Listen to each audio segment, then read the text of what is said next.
At the risk of alienating anyone who watches my videos, I think 99% of people are probably not going to enjoy today's video, but I also think that the 1% who grasp what we're talking about are going to be the people that are the most successful over the next 10 years. I got this comment yesterday on my channel about the use of AI, or talking about AI at least, and it comes at an interesting time after I've just taken a couple weeks off, been on holiday, not been on my computer, not been using ChatGPT, Claude, etc., and I've had time to read, think, journal, and actually solidify a thought that I've been coming to over the last month or so, in fact. And I want to start with a story that will solidify in your mind when is best to use AI and when you should avoid using AI at all costs. Now, imagine you have 2 pizza restaurants in your town and you're looking at the menu trying to decide where you should eat tonight.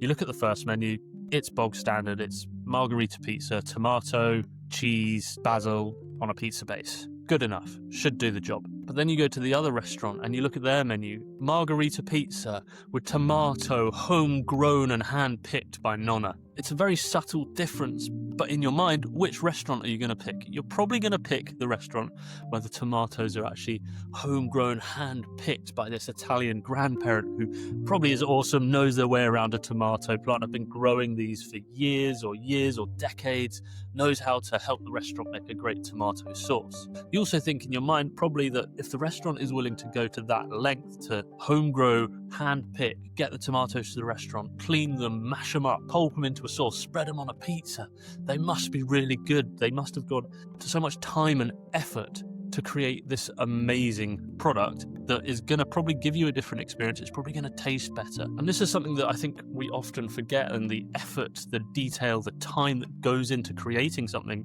is often the biggest bit of value in people's minds when they're using a product, consuming content, doing anything in life. That extra bit of care you put into something is the value in everything you create. Also, in this age of personal branding, we hear all the time, even from the biggest companies, that people buy from people.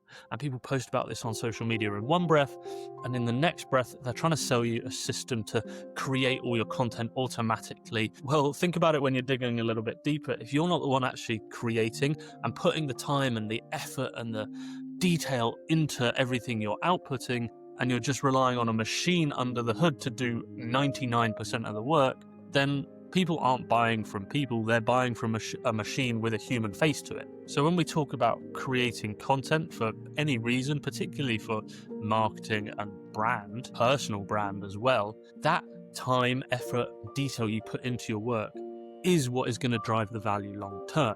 And although I talk a lot about AI on this channel, when I'm trying to create my YouTube videos, when I'm writing my newsletter, writing blog posts, I've stopped using AI to script and write everything because I want to put that extra effort and detail. And I think it 100% shows in even the newsletters I'm putting out. If you could read them, you'd know that I put time and effort into sculpting these newsletters rather than just pumping them out of ChatGPT. It doesn't necessarily take all the value away using AI, but I certainly now, every time I'm spotting a creator who, even if they're delivering useful information, they're being really helpful, they're actually maybe even solving a problem for me, it is devalued in my mind when I realize that they've actually used AI to create everything. It kind of makes me question, do they actually know their thing? Are they good at what they do?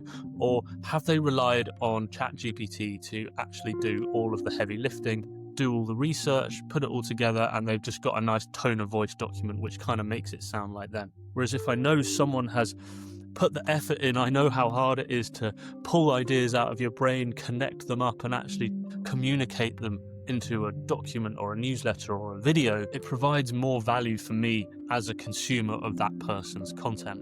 And when you're providing that value to people, that's where you're building the actual trust. And when you got people's trust, that's where you're creating your real marketing assets, your real brand. So that when you have an offer to sell to someone, when you have the thing that you want them to buy, they trust you to deliver it. They know that those tomatoes have been hand-picked and grown by Grandma Nonna and delivered to the restaurant, and you spent hours actually getting them into the perfect sauce, which is just going to taste even sweeter than if you just went and bought your off-the-shelf content, your off-the-shelf tomatoes from the local supermarket, bang them in the sauce and serve them straight away. So next time you're creating content and you're tempted to skip through and use AI, use ChatGPT to do most of the work, just think about that. Yes, the output might be good. Yes, it might be useful to someone, but if they realize you're using this to actually skip any of the attention to detail, the effort, the time you're putting in, the value they're going to hold of what you're delivering for them is going to be reduced.